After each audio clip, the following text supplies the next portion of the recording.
कौशल प्रसाद कंटक पथ पर नंगे पाँव के 56वें संस्करण में हम आ गए थे बार एसोसिएशन के इस मुद्दे पर कि 5/11/94 को सचिव बार काउंसिल ऑफ उत्तर प्रदेश द्वारा सूचित किया गया कि सोसाइटी रजिस्ट्रीकरण को नवीनीकृत कराकर उसकी प्रमाणित प्रतिलिपि भेजें। बिना सोसाइटी रजिस्ट्रीकरण के नवीनीकरण संभव नहीं है। अब हम आते हैं 57वें संस्करण पर। आगे सुनिए। तब अध्यक्ष बार एसोसिएशन कैराना बाबू कौशल प्रसाद एडवोकेट जी ने दिनांक 29/6/94 को पत्र लिखकर उनका ध्यान दिनांक 14 मई 1989 के अध्यक्ष बार काउंसिल ऑफ उत्तर प्रदेश के पत्र में लिखे नियम की ओर आकर्षित किया,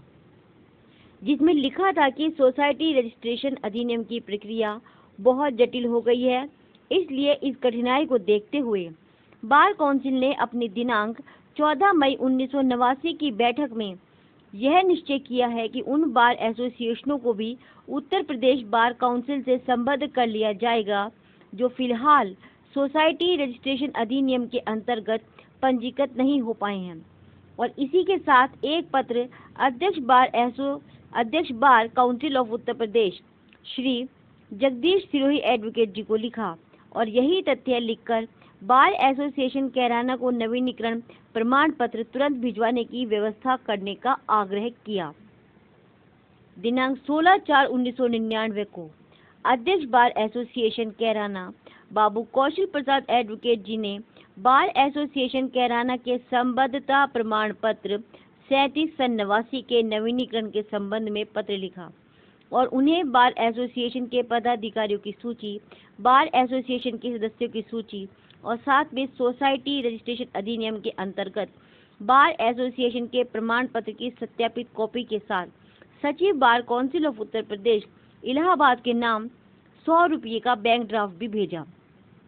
बाबू कौशल प्रसाद एडवोकेट जी के इसी संग्रह से हमें यह जानकारी प्राप्त हुई कि उन्होंने बार काउंसिल ऑफ उत्तर प्रदेश द्वारा बार एसोसिएशन की संबद्धता में सोसाइटी रजिस्ट्रेशन की मांग को भी पूरा किया था, ताकि बार एसोसिएशन के सदस्य अधिवक्ताओं को बार काउंसिल ऑफ उत्तर प्रदेश के द्वारा प्रदान की जाने वाली सभी सुविधाएं प्राप्त हो सकें।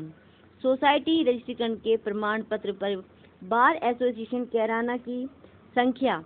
1045 सन 1998-99 है और इस पर सोसाइटी के रजिस्ट्रार उत्तर प्रदेश द्वारा 9 मार्च 1999 को हस्ताक्षर किए गए। बार एसोसिएशन कैराना बाबू कौशल प्रसाद एडवोकेट जी के प्रयासों से बार काउंसिल ऑफ उत्तर प्रदेश से जुड़ी और इसे जुड़ने के बाद बाबूजी के प्रयासों से कैराना में अधिवक्ता बार काउंसिल ऑफ उत्तर प्रदेश की योजनाओं से लाभान्वित भी हुए। और बार एसोसिएशन का इतिहास यह रहा कि जब जब बाबूजी इसके अध्यक्ष हुए तब बाबूजी ने ही इसे बार काउंसिल ऑफ उत्तर प्रदेश से लाभ दिलाए